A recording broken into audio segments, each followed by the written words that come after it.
This recording explores writing a memo. The roadmap for this recording is to learn the use of the written form of communication known as the memo, explore different parts of a memo, and the effective way to write a memo. Prior to listening to this recording, please listen to the recording on communication. This will give you some background on communication as a whole. In that recording, the definition of communication was discussed. I'll put it here. The definition of communication is the transmission of information from one person to another to create a shared understanding or feeling. In that recording, we looked at different channels of communication and the communication network. The communication network is the structure through which information flows through a business or other organizational entity. The formal communication network is the system of official channels that carry organizational approved messages. The informal communication network is a less formal way that employees share information in an organization. Finally, there's sort of an unofficial network, which is often referred to as the grapevine, which is usually the informal transmission of information among workers. Written documentation in the workplace most often falls within the formal category of the communication network. In written communication, it's usually conveying specific facts with very little time urgency, and immediate feedback is not needed, meaning you can send out the written documentation and let the person review it. Ideas tend to be complicated and high level, which means they need a little bit of time to review. Documentation is required to back up the facts, and the message usually will become part of a permanent file. That's the case of a business memo. A business memo is a short document used to transmit information within an organization. Memos are used to convey decisions, meeting minutes, and communication about policies, internal reports, or short proposals. Oftentimes they appear like an email, but they have some key differences. They're brief and direct. They're easy to navigate because they have headers. They're less formal than a written letter and are usually used for day-to-day communications. But it still maintains that it's a formal written document, so it can be part of a permanent file. Keep in mind that although sometimes memos are sent in an email format, they're usually sent as an attachment or within the body with a header saying that, identifying that it's a business memo.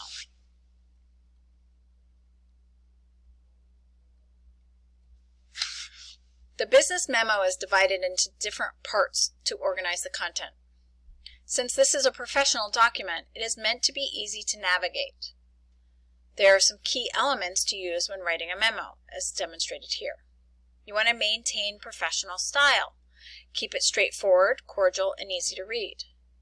To achieve this style, it's important to use short and active sentences and avoid jargon or pretentious language. You really want to maintain a neutral tone and avoid anything negative as well. Again, this is meant to be kept as an official document. The subject line should orient the reader to the subject and purpose of the memo and provide a handy reference for filing and quick review. So it's important to be specific.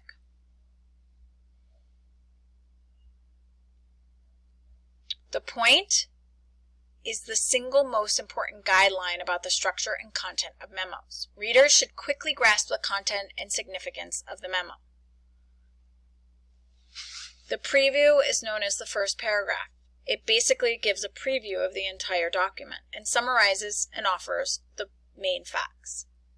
Finally, headings are used to outline each point, enabling the reader to quickly see what the major topics or points are and where to find them in the memo.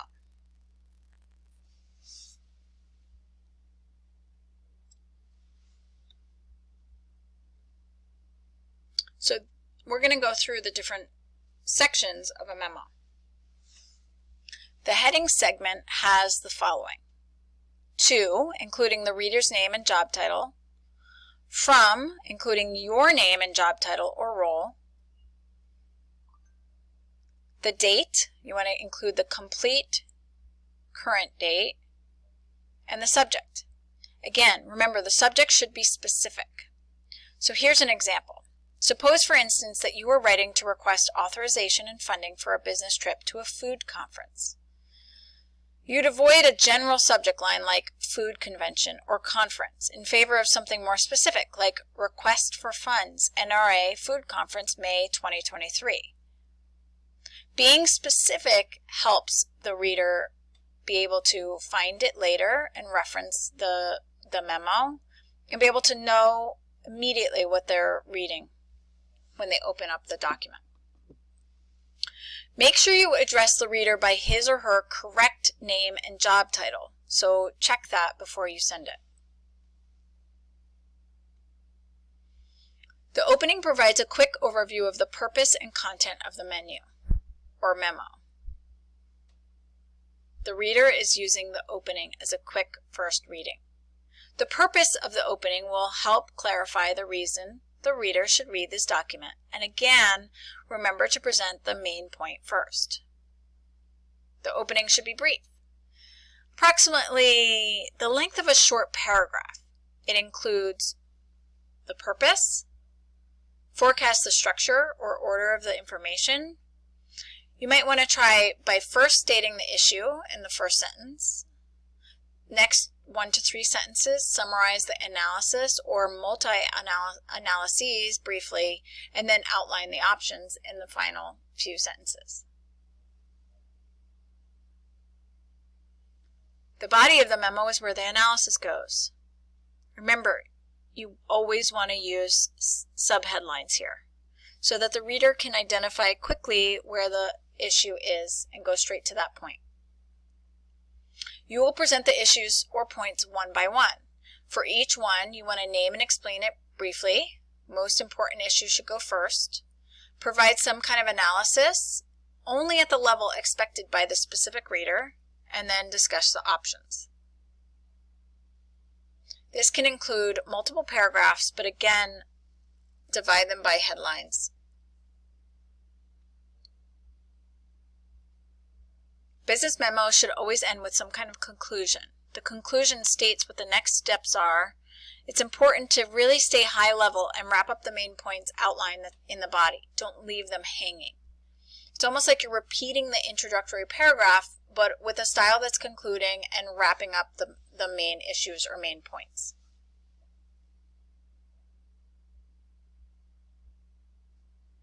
Now that you know and understand different parts of a business memo, I will leave you with some final thoughts on writing one.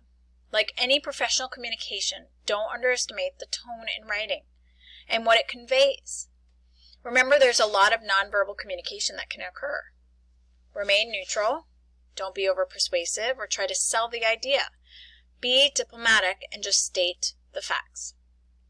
Also remember who you are writing to and where the memo might end up. Is it going to go to the press? Is it going to go to a couple of layers up in the organization? So much that gets written these days and sent electronically, even through email, should be carefully crafted, edited, and then scanned for issues. Finally, practice memo writing, and practicing again will help you fine-tune and develop your method so it feels ready to be shared in a professional manner. Know your delivery, know your audience. This concludes the recording on writing a memo.